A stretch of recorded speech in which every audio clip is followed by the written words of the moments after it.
J'aime bien commencer par une question, alors la voici. Selon vous, qu'est-ce qui menace votre foi, votre persévérance ou votre fidélité dans la vie de disciple de Jésus-Christ? Qu'est-ce qui menace votre foi? Il existe des dangers qui sont extérieurs à nous et sur lesquels nous ne pouvons pas agir. On ne peut pas empêcher quelqu'un de nous faire du mal. On ne peut pas empêcher quelqu'un de nous calomnier ou de nous faire douter. On ne peut pas empêcher le diable de nous tenter et de rôder autour de nous comme un lion rugissant cherchant à nous dévorer. Mais il existe aussi des dangers qui proviennent de l'intérieur. Et il me semble que ces menaces pourraient être encore plus dangereuses car elles peuvent se tapir dans l'ombre, dans les recoins de notre cœur, dans les méandres parfois compliqués de nos personnalités ou de notre mauvaise compréhension de l'Évangile, de notre mission en tant que chrétiens. Ces dangers internes peuvent nous faire dévier et constituer à terme un péril fatal pour notre foi. Et c'est ce qu'on va voir aujourd'hui dans le début du chapitre 17 de l'Évangile de Luc. Mais dans le passage qui précède celui que nous allons étudier, Jésus avait rappelé à ses auditeurs à travers la parabole de l'homme riche et de Lazare que les Écritures étaient suffisantes pour notre foi. En Luc 16, versets 19 à 31, nous lisons « Ils ont Moïse et les prophètes, qu'ils les écoutent. S'ils n'écoutent pas Moïse et les prophètes, ils ne se laisseront pas persuader quand même quelqu'un des morts ressusciterait. » Jésus relativisait ainsi le rôle des miracles, même une résurrection, face à la révélation suffisante de Dieu au fil des siècles, qui est à présent réunie en un seul livre, la Bible. Cette révélation écrite est suffisante pour susciter la foi lorsqu'elle est éclairée par l'œuvre du Saint-Esprit qui illumine notre intelligence pour la comprendre. Alors Dieu peut aussi se révéler par d'autres moyens s'il le souhaite, et les miracles ne sont pas inutiles, c'est pas ce que je veux dire. Mais Jésus renvoie ainsi la responsabilité à ses auditeurs. C'est à eux de prendre garde aux Écritures. Et il continue dans le passage qui va nous intéresser en mettant en garde les disciples face aux dangers qui les guettent. C'est pour ça que j'ai intitulé cette prédication « Prenez garde à vous-même ». Ce n'est pas très original comme titre, étant donné que c'est littéralement ce que dit Jésus au verset 3 du chapitre qu'on va lire. Prenez garde, c'est une expression qui signifie « sois vigilant »,« sois sur tes gardes »,« fais attention ». Et Jésus nous invite à prendre garde à notre cœur face aux dangers qui nous guettent. Et on va le décliner en 3 parties. Prenez garde aux autres, prenez garde à votre foi, puis prenez garde à votre reconnaissance. Et sans plus attendre, je vais lire donc, dans l'Évangile selon Luc, au chapitre 17, les versets 1 à 19. Voici la parole de Dieu. Jésus dit à ses disciples, « Il est impossible qu'il n'arrive pas des scandales, mais malheur à celui par qui ils arrivent. Il vaudrait mieux pour lui qu'on mette à son cou une pierre de moulin et qu'on le jette dans la mer que s'il scandalisait un de ses petits. Prenez garde à vous-même. Si ton frère a péché, reprends-le. Et s'il se repent, pardonne-lui. Et s'il a péché contre toi 7 fois dans un jour et que 7 fois il revienne à toi, disant « Je me repens », tu lui pardonneras. » Les apôtres dirent au Seigneur « Augmente-nous la foi. » Et le Seigneur dit « Si vous aviez de la foi comme un grain de sénévé, vous diriez à ce sycomore « Déracine-toi et plante-toi dans la mer, et il vous obéirait. » Qui de vous, ayant un serviteur qui laboure ou paie les troupeaux, lui dira quand il revient des champs « Approche vite et mets-toi à table » Ne lui dira-t-il pas au contraire « Prépare-moi à souper, ceins-moi et sers-moi jusqu'à ce que j'aie mangé et bu. Après cela, toi tu mangeras et boiras. » Doit-il de la reconnaissance à ce serviteur parce qu'il a fait ce qui lui était ordonné? Vous de même, quand vous avez fait tout ce qui vous avait été ordonné, dites « Nous sommes des serviteurs inutiles, nous avons fait ce que nous devions faire. » Jésus, se rendant à Jérusalem, passait entre la Samarie et la Galilée. Comme il entrait dans un village, 10 lépreux vinrent à sa rencontre. Se tenant à distance, ils élevèrent la voix et dirent « Jésus, Maître, aie pitié de nous !» Dès qu'il les eut vus, il leur dit « Allez vous montrer au sacrificateur. » Et pendant qu'ils y allaient, il arriva qu'ils furent guéris. L'un d'eux, se voyant guéri, revint sur ses pas, glorifiant Dieu à haute voix. Il tomba sur sa face, aux pieds de Jésus, et lui rendit grâce. C'était un Samaritain. Jésus, prenant la parole, dit « Les 10 n'ont-ils pas été guéris? Et les 9 autres, où sont-ils? Ne s'est-il trouvé que cet étranger pour revenir et donner gloire à Dieu? » Puis il lui dit « Lève-toi, va, ta foi t'a sauvé. » Avant d'aller plus loin, je vais prier. Notre Dieu, notre Père, nous avons conscience comme les disciples, que notre foi est faible et que nous avons besoin que tu augmentes notre foi. Aussi, nous te prions qu'à travers l'étude de ta parole, tu produises cette œuvre dans notre cœur. Instruis-nous et éclaire notre intelligence par ton esprit pour bien comprendre les Écritures que tu as inspirées. Amen. En premier, Jésus invite les disciples à prendre garde aux autres. Alors cette première invitation de prendre garde aux frères et sœurs dans la foi est à comprendre dans le sens de prendre soin de nos frères et sœurs. En tant que chrétiens, nous avons une responsabilité les uns vis-à-vis des autres. Nous devons veiller les uns sur les autres. Notre foi n'est pas seulement personnelle, elle s'inscrit dans un projet d'église, de rassemblement de croyants. Nous sommes invités à veiller les uns sur les autres. Et Jésus souligne deux aspects qui doivent nous préoccuper. Le premier est de ne pas être une source de scandale, pour ne pas être une occasion de chute, versets 1 et 2. Et le deuxième est de savoir exhorter à la repentance et savoir pardonner, versets 3 et 4. Et au milieu de ces deux points, il y a cette invitation à prendre garde à soi-même, début du verset 3. Car pour pouvoir prendre soin des autres, il faut premièrement prendre garde à son propre cœur, prendre garde à son humilité, à aimer, à se préoccuper des plus petits, prendre garde à la dureté de son cœur qui ne voudrait pas pardonner. Malheur à celui qui provoque la chute de quelqu'un, nous dit Jésus, et particulièrement s'il s'agit d'un petit. Et à l'époque, les petits, ça désignait probablement en premier les enfants, car dans les sociétés antiques, les enfants n'avaient pas de statut, pas de considération ou de pouvoir. Alors même s'ils sont peut-être un peu plus considérés aujourd'hui, les enfants restent par nature dépendants de leurs parents, plus facilement influençables, plus fragiles que les adultes. Mais cette appellation des petits ne désigne pas seulement les enfants, mais aussi toute personne en situation de fragilité physique, psychique, émotionnelle ou spirituelle. Toute personne qui ne serait pas estimée dans ce monde, ou qui ne serait pas estimée dans l'Église par, son manque de connaissances bibliques ou sa jeunesse dans la foi, par exemple. Jésus nous invite à avoir égard pour ces personnes, à veiller sur notre cœur, sur notre attitude, sur nos propos, pour ne jamais être soi-même une source de scandale. Et ce terme de scandale désigne tout ce qui amène à faire pécher quelqu'un, à le faire trébucher, à le détourner d'une vie de piété. Jésus nous demande en fait de ne pas être des conducteurs de bulldozers qui effectueraient leur travail, qui rempliraient à certains égards leur mission, mais qui ne se préoccuperaient à aucun moment des petits ouvriers qui travaillent à côté sur le même chantier et qui en écraseraient de temps en temps parce que, par mégarde, tout en se disant que c'est pas si grave parce que le bulldozer est tellement plus efficace que ces petits ouvriers avec leurs pelles et leurs pioches. Mais si le prix du travail du bulldozer, c'est la vie d'autres personnes, il aurait mieux valu ne jamais l'utiliser. Et la peine extrêmement sévère que Jésus annonce au verset 2 souligne la gravité de la faute commise. Attacher une meule de moulin au cou d'une personne pour qu'elle se noie au fond de la mer, c'était une peine pratiquée par des nations non juives et qui était réservée aux plus grands criminels. L'horreur de cette sanction est là pour nous faire réagir et nous faire prendre conscience de notre responsabilité vis-à-vis des autres. Nous ne sommes pas invités à être des bulldozers qui avancent coûte que coûte sans se préoccuper des dommages collatéraux de notre œuvre, de notre ministère, de notre attitude. Bien au contraire. Il est extrêmement important de prendre conscience de l'impact de notre comportement, de nos réactions ou même de nos choix de vie. Des frères et sœurs peuvent être amenés à succomber à des péchés sexuels à cause de mauvais exemples dans l'Église. D'autres pourraient avoir de mauvaises priorités dans leur vie en nous voyant négliger des éléments essentiels de la foi. D'autres encore pourraient se détourner de la foi en voyant le comportement parfois hautain et suffisant de certains chrétiens. Combien de fois avons-nous prêché un faux évangile par notre comportement ? Combien de fois avons-nous été un contre-témoignage ?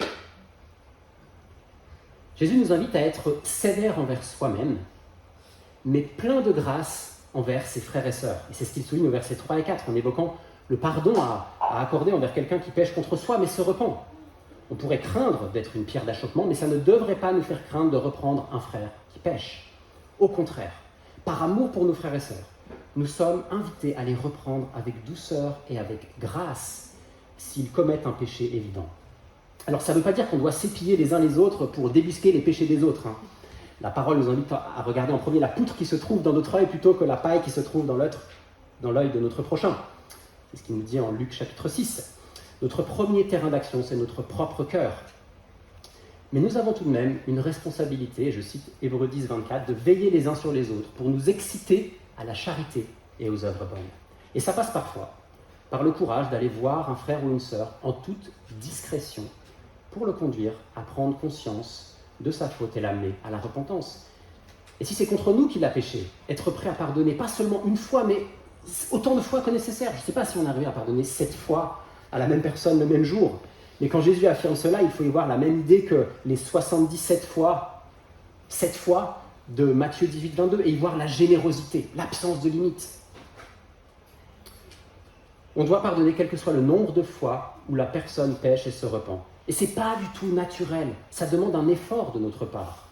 Mais l'obligation de pardonner, même quand un frère pêche, une sœur évidemment, pêche de manière répétée, est basée sur la réalité que Dieu nous a pardonné une dette immense que nous n'aurions jamais pu rembourser. On voit ça en Matthieu 18. Et cette dette est celle de notre péché, de notre rébellion envers lui. Et avec Dieu, quel que soit le nombre de nos transgressions, nous avons l'assurance que si nous confessons nos péchés, avec sincérité, il est fidèle et juste pour nous pardonner et nous purifier de toute iniquité. C'est ce qu'on a lu tout à l'heure. C'est l'exemple de Dieu, de Christ que nous sommes invités à suivre, comme le souligne Éphésiens 4, verset 32, je cite, « Soyez bons les uns envers les autres, compatissants, vous pardonnant réciproquement, comme Dieu vous a pardonné en Christ. » Cette capacité surnaturelle à pardonner provient de Dieu lui-même et de l'Évangile. Vous voyez, plutôt que d'être un bulldozer, on est plutôt invité à être des mamans-poules qui se préoccupent du bien-être des petits qui les entourent pour qu'ils soient bien nourris et protégés du mal. Prenons garde à notre cœur, prenons garde à rester humbles, prenons garde à aimer notre prochain comme nous-mêmes en suivant l'exemple que Christ nous a donné et en suivant cette recommandation de Philippiens 2, 3 à 4. Ne faites rien par esprit de parti ou par vaine gloire, mais que l'humilité vous fasse regarder les autres comme étant au-dessus de vous-même. Que chacun de vous, au lieu de considérer ses propres intérêts, considère aussi ceux des autres. Jésus encourage ensuite les disciples à prendre garde à leur foi, à la teneur et à la nature de leur foi. C'est notre deuxième partie des versets 5 à 10. Les disciples ont conscience qu'ils sont incapables en eux-mêmes de satisfaire aux exigences élevées que Jésus vient de présenter. Ils pensent à juste titre que la force de pardonner sans limite leur viendra d'une foi qui sera suffisamment grande. Et je ne sais pas si vous avez remarqué, mais les disciples sont appelés au verset 5 les apôtres. C'est assez rare dans les évangiles. Et ça renvoie en fait les 12 à leur mission future de témoins de Christ après son départ, après que Jésus ait rejoint son Père dans le ciel. Les 12 disciples n'ont pas encore vraiment conscience de la mission qui les attend, mais ils se sentent déjà inaptes à avoir une attitude radicalement différente dans ce monde avec, par exemple, un pardon sans limite. Au verset 5 et 6, nous voyons que les disciples ont tout de même conscience que la foi est une véritable puissance pour accomplir leur mission. Et ils demandent donc à Jésus d'augmenter leur foi. Mais Jésus va leur montrer qu'elle est encore plus puissante qu'ils peuvent l'imaginer.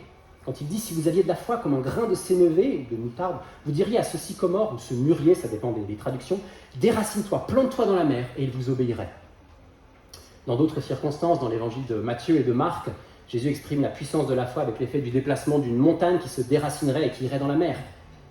Alors il ne faut pas y voir là un encouragement à demander littéralement que Dieu déracine les arbres et déplace les montagnes dans la mer. C'est une image qui nous montre la puissance surnaturelle de la foi. Et cette puissance ne provient pas de la grandeur de la foi, mais plutôt de l'objet de la foi. Un grand Dieu puissant qui n'est pas limité dans son action. Vous voyez, ce n'est pas de la pensée positive ou de la méthode Coué. Ce n'est pas parce qu'on le décrète que la chose arrive, mais parce que la source et l'objet de la foi authentique, même celle qui est faible, c'est Dieu. Et rien n'est impossible à Dieu. Nous sommes invités à prier en croyant que Dieu a la puissance de répondre à nos prières. Et quel que soit ce que nous demandons, si c'est la volonté de Dieu. Dieu n'est pas limité par les contraintes physiques du monde naturel. Dieu a fait arrêter le soleil dans le ciel à la demande de Josué, à Gabaon, en Josué 10. Dieu a fait naître un enfant d'une femme de 90 ans, Sarah, qui a enfanté Isaac, en Genèse 17 à 21. Dieu a fait naître un enfant d'une jeune fille vierge. Rien n'est impossible à Dieu. La graine de moutarde ou de sénévé était réputée être la plus petite graine connue. Mais ce n'est pas seulement la petitesse de la graine qui est probablement soulignée au verset 6, mais le fait qu'elle soit vivante. Il n'y a pas besoin que la foi soit grande, mais qu'elle soit vivante et agissante. Même une petite graine insignifiante, si elle est vivante, peut produire un arbre énorme et beaucoup de fruits. Le virus du Covid est tout petit. Alors, si le Covid, ça vous pose problème, prenez n'importe quel autre virus. Le virus du Covid est tout petit et personne ne l'a jamais vu de ses propres yeux ici dans cette salle, à ma connaissance. Mais on a pu voir des effets relativement puissants qu'il peut avoir. C'est vrai pour d'autres virus. Un éléphant n'aurait jamais pu accomplir ça. Vous voyez, ce n'est pas la taille qui compte, mais la puissance qui se cache derrière. Même une foi simple et petite en apparence est puissante. Nous avons dans la Bible des exemples de foi victorieuses parmi ceux qui nous ont précédés.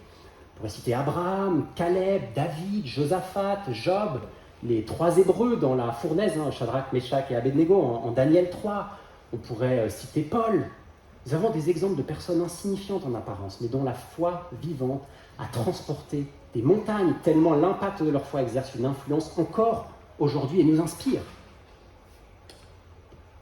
Jésus nous rappelle la puissance de la foi qui surmonte tous les obstacles apparents et il continue ensuite avec l'attitude avec laquelle il convient d'accomplir notre mission et de servir notre Dieu, au verset 7 à 10. Et il utilise l'image d'un serviteur qui a déjà bien travaillé toute la journée, mais qui n'est pas pour autant dispensé de continuer à travailler le soir. Compte tenu de l'ordre hiérarchique, le maître ne doit aucune reconnaissance à ce serviteur parce qu'il a fait ce qui lui est ordonné. Le travail d'un serviteur est de servir sans rien entendre en retour. Florent Pagny rajouterait rien que pour le reste, sans vouloir le reste. Cette illustration que nous lisons de l'obéissance absolue de l'esclave peut nous sembler un peu rude. D'autant plus que le rapport social de maître à esclave n'existe plus dans la manière dans laquelle il existait à l'époque. Mais le message de cette parabole, c'est que nos œuvres, ou les œuvres de notre foi, ne nous octroient aucun mérite. Même la mise en pratique des principes exigeants que nous avons dans les 4 premiers versets ne nous procure aucune récompense particulière car il s'agit seulement de notre devoir en tant que chrétiens. En faisant ce que nous devions faire, nous ne devrions pas en retirer quelque gloire que ce soit. Prenons garde à notre cœur qui s'enfle si facilement d'orgueil quand nous considérons nos œuvres. Et le commentateur Godet l'exprime en disant ceci, écoutez, « L'orgueil est attaché comme un ver rongeur aux racines de la fidélité elle-même. » Je le redis, « L'orgueil est attaché comme un ver rongeur aux racines de la fidélité elle-même. » En effet, notre fidélité et notre ardeur à œuvrer pour Christ peut être une source d'orgueil. Moi, je suis fidèle. Moi, je vais à l'église tous les dimanches. Moi, je viens en aide à mes frères et sœurs. Moi, je visite les malades. Moi, je prie pour un local pour l'église tous les jours. Moi. Le danger est bien réel de finir en ne regardant que son nombril, en se disant que Dieu doit être vraiment fier de nous et qu'il a bien de la chance de nous avoir dans son équipe. Vous voyez comment notre cœur peut facilement être tordu et inverser les rôles. Un peu de foi peut produire beaucoup de fruits. Mais un peu de levain fait lever toute la pâte. Et un peu d'orgueil est une menace immense pour notre foi. Prenons garde à l'orgueil, donc, qui peut si facilement grandir en nous. Interrogeons sans cesse nos motivations. Lorsqu'on se sent appelé à accomplir un service au nom de Dieu dans l'église ou ailleurs, posons-nous toujours la question de nos motivations, que ce soit avant ou pendant le service. Est-ce que c'est vraiment par amour pour Dieu et pour notre prochain et par obéissance à Dieu ? Ou est-ce que c'est parce que je cherche une place, une visibilité ou un honneur particulier ? Bien sûr, le danger de l'orgueil augmente avec les responsabilités que l'on peut avoir. Tous ceux qui exercent des responsabilités dans l'Église, et les anciens en premier, doivent veiller sur leur cœur pour toujours se rappeler qu'ils suivent les traces d'un Messie serviteur qui s'est abaissé, qui s'est humilié, qui s'est rendu obéissant jusqu'à la mort sur la croix. En Jésus, nous avons l'exemple parfait de celui qui est venu pour servir et non pour être servi. Il a suivi volontairement ce chemin de serviteur de tous pour finalement offrir sa vie en sacrifice pour nous, pour notre péché, pour que nous puissions être pardonnés, pour que nous puissions recevoir la grâce du souverain juge qu'est Dieu le Père. Et nous sommes sauvés de la perdition, de la condamnation, de la mort éternelle en vertu de la foi seule, par la grâce seule, en Jésus seul. C'est les fameux sola de la réforme, sola fide, sola gratia, solus Christus. Jésus souhaite que nous ayons une foi simple, mais vivante. Une foi comme celle d'un petit, d'un enfant, qui a bien conscience de sa dépendance et qui ne peut rien apporter pour sa subsistance. Tous les soins et la nourriture qu'il reçoit n'est que grâce, il n'a strictement rien fait par lui-même pour être au bénéfice de cette grâce que manifestent ses parents. Et en nous rappelant que nous sommes des serviteurs inutiles, au verset 10, nous proclamons que Dieu n'a pas besoin de nous, qu'il est suffisant à lui-même et que nous ne méritons aucun honneur particulier si nous le servons. Dieu nous a fait grâce en Jésus-Christ et cette grâce nous oblige. Mais notre statut de serviteur ne nous donne aucun droit sur le maître. Je vais terminer cette partie avec une question qui doit nous faire réfléchir sur le rôle que nous donnons aux œuvres dans notre vie et dans notre salut. Si nous mourions demain et que nous nous retrouvions face à Dieu et qu'il nous demandait « Pourquoi devrais-je te laisser rentrer dans mon paradis ?» Que serait sincèrement notre réponse ? Est-ce qu'il y aurait dans notre réponse un peu, rien qu'un peu, de ce que nous avons accompli en son nom sur terre ? Ou y aurait-il seulement l'œuvre suffisante de Christ ? C'est une très bonne question à se poser ou à poser à nos amis. Cette question permet de voir quel est l'objet de notre foi, en quoi ou en qui nous mettons notre confiance pour notre salut. Prenons garde à la nature de notre foi. Et si vous entendez ce jour pour la première fois le message de l'Évangile, cette bonne nouvelle de Jésus-Christ venu sur terre pour porter nos fautes à notre place, je vous encourage à placer dès maintenant toute votre foi et votre confiance dans l'œuvre suffisante de Christ pour être pardonné par notre Créateur, pour être réconcilié avec lui, pour pouvoir vivre l'éternité dans sa présence, dans son royaume. Et si vous avez déjà fait ce pas de foi dans votre vie, ou si vous avez toujours placé votre foi en Jésus-Christ depuis votre plus tendre enfance, Jésus nous invite à présent à prendre garde à notre reconnaissance. Et c'est notre troisième partie. Prenez garde à votre reconnaissance, les versets 11 à 19. La mise en œuvre de notre foi passe par une vie consacrée au service d'un Dieu qui nous a tellement aimés. C'est ce qu'on vient de voir. Mais elle passe aussi par une vie de reconnaissance. Et l'histoire des 10 lépreux est pour nous une leçon de gratitude. Ce n'est pas une parabole, c'est une histoire vraie.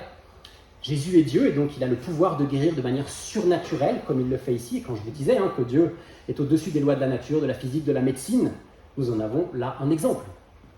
La lèpre, c'était une maladie mutilante de la peau.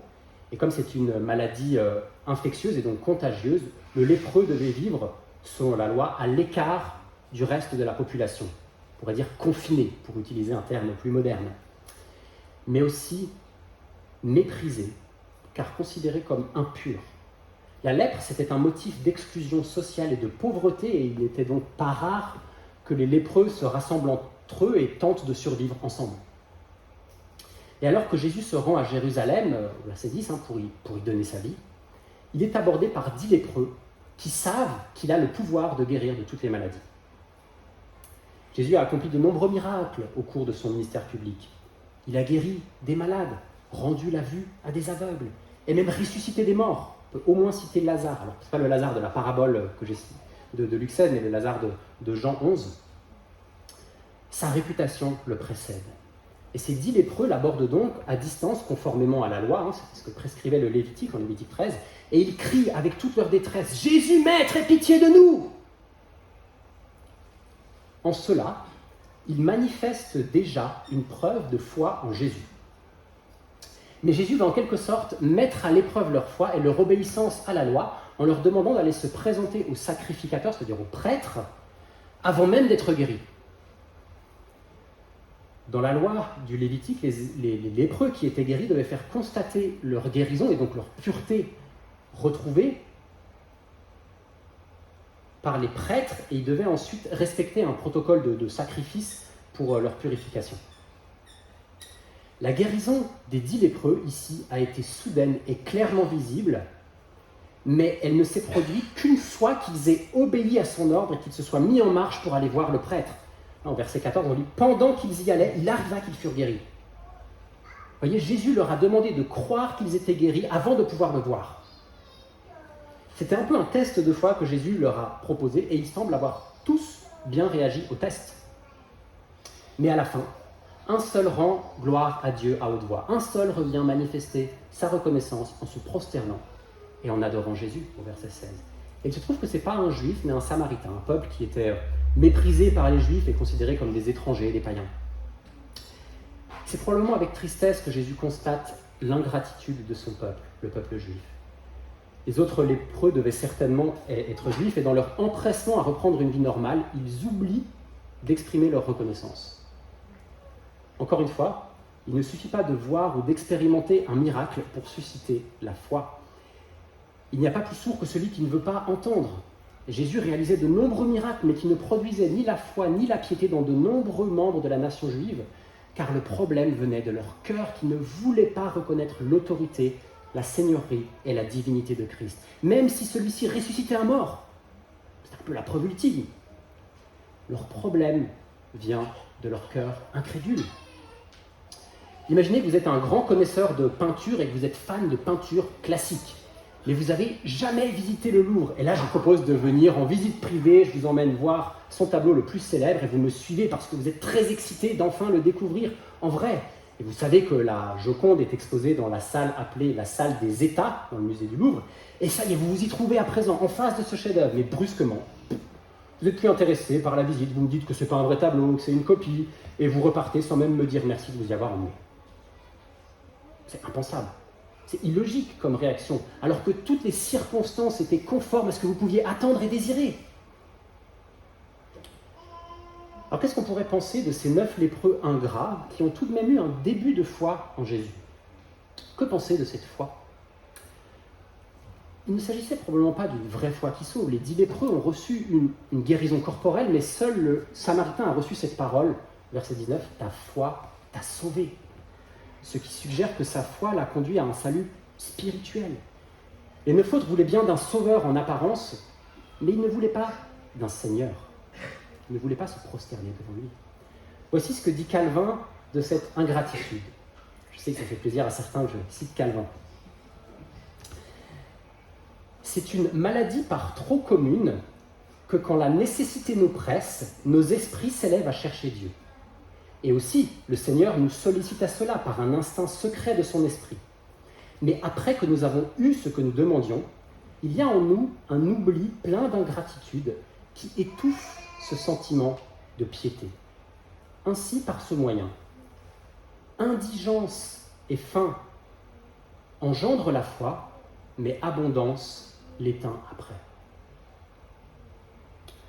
Prenons garde que notre foi ne soit pas seulement intellectuelle, mais qu'elle soit empreinte d'une profonde reconnaissance et d'une adoration révérencieuse de Dieu.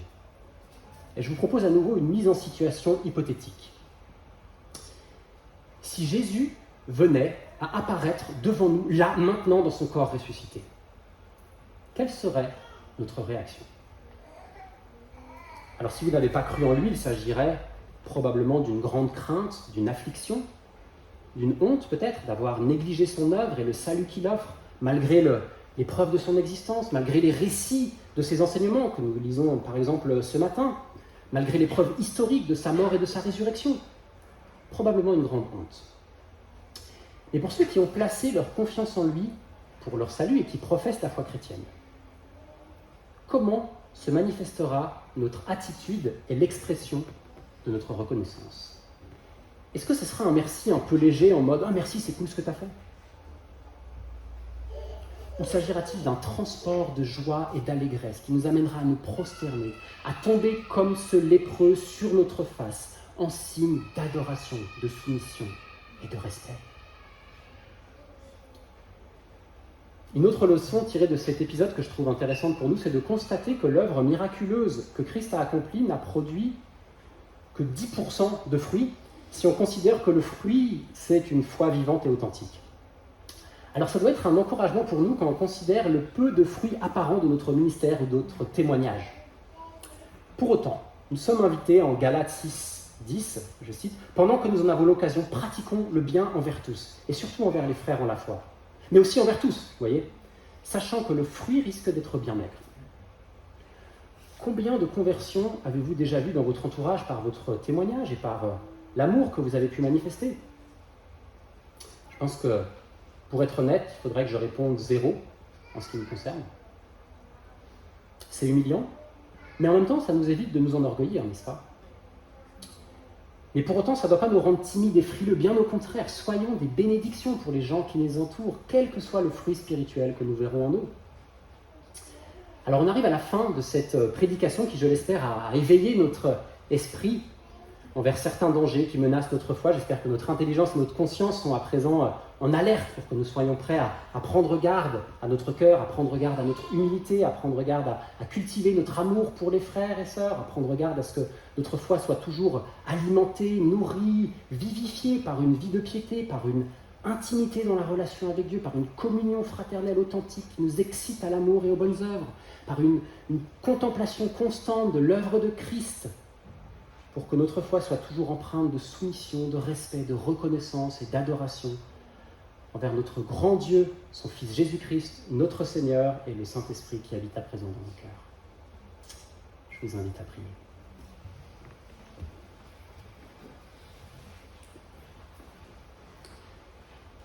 Merci notre Dieu de nous avoir humiliés ce matin à travers ces paroles peut-être rudes, mais ces mises en garde qui nous montrent la faiblesse de notre foi et notre propension à nous remplir d'orgueil lorsque nous œuvrons pour toi. Aide-nous à nous considérer comme des serviteurs inutiles, mais qui pour autant continuent à te servir et à servir les frères et sœurs dans la foi et notre prochain que tu as placé à nos côtés. Pardonne-nous nos fautes et aide-nous à pardonner ceux qui nous ont offensés. C'est au nom de Jésus-Christ que nous te prions. Amen.